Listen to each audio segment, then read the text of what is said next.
Hi. Yes. Was there any room for like improvisation for the show? No, because again, everything was all sort of laid out, the timing already. So like, we would add things here and there just because, like, especially with Starscream, there you want to do a little laugh or a sneer at the end, whatever, and it just won't fit because it'll but he's like. So yeah, which is why a lot of times, like when something does seem kind of off, it's because that's how it has to fit in that way. So not a lot of room for improvising on any of the series, really. Right? No. Well, it's because, like I said, Yeah. most normal animation, they do the animation after they've got the audio, so you don't have to worry about lip flaps. But anime and anything that's got pre-animation already finished for it, you have to fit in that specific time because they've already got it limited out. But I can't remember what line it was. But Optimus had one line that was ridiculously long, and they would not change much to it. You probably know what I'm talking about. I'm trying to think. It took me think. like 5 tries to squeeze it in that short amount of time, and it came out so freaking fast. It doesn't even sound like Optimus Prime anymore. Because Optimus Prime does not speak quickly. He speaks deliberately and with intention. Never fast. Always slow. Megatron already left. Wait. they want me to talk like Blur in that voice. I'm like, nah, that's not going to happen. There was a lot of improvising when we were not recording. Oh yeah, we were goofing around in the booth, Was but there any places where you wanted to improvise? Oh yeah. Oh gosh, yes. Like any in particular that would have been like where you thought would have improved it? It's hard to explain. I was kind of like Hugh Jackman. I don't know if anybody's heard this story, but in X-Men 1, Hugh Jackman was like, he loves Wolverine. He tried like a dozen times to get Bub in the movie. Like he kept trying to slip in a Bub, And then only one of them magically they forgot to cut it out because they kept telling me like, no, you were not doing Bub. Like, don't do that. So every time I would get the line, I was constantly going back into the Peter Cullen voice, and that's the way I've always done it. and they're like, can you do That high, so they wanted me to bringing it up here, which doesn't sound like Optimus Prime anymore. They're like, we want it to feel familiar but new.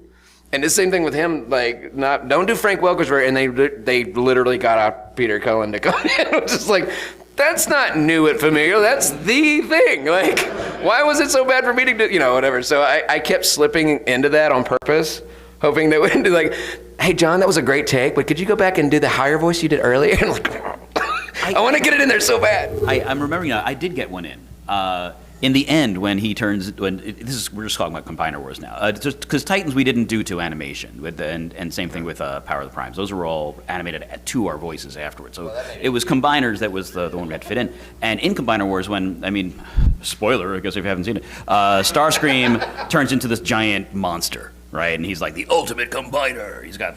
He's in the middle, and there's robots just shoved everywhere. And Devastator for a leg. yeah, so when he's first freaking out, I got to add in the word fools because Starscream should call people fools and he's that kind of bad pew guy. pew bang bang. Yeah. There were a few moments with Megatron where mostly I'm at a news conference. Thank you. Oh yeah, we're pulling up Gumball Starscream right now. There was. Oh. Hey, look at that. Whoosh. So sparkly.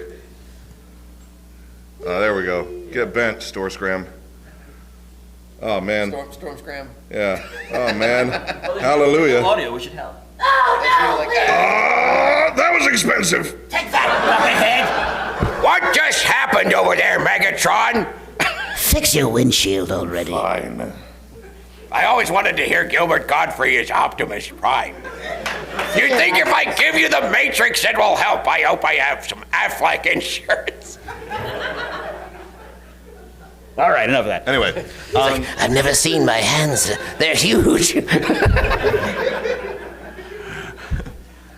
Anyway, where were we? Oh, yeah. Improving. Yes, You were improving. Mostly with Megatron, I just sort of wanted him to, just sort of react to things snidely a little more. Like when Optimus is just sort of like, no killing Starscream, just have him be like, all right.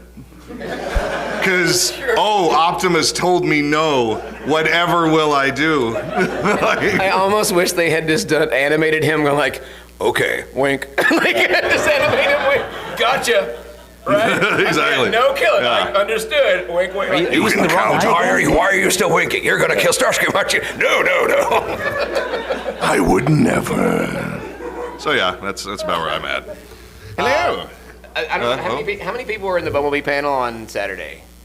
Just a few. Okay, so I'm gonna share the story real quick because it's kind of along the same lines. Or if you did not know, originally Soundwave's famous line of Ravage Eject was originally Ravage Eject Operation Destruction, and it was so freaking cool to have that in there. And they cut it. I was like, oh, my heart, because I really wanted that to be in the Operation something. That was just so iconic. Sorry, I just thought I would throw that in.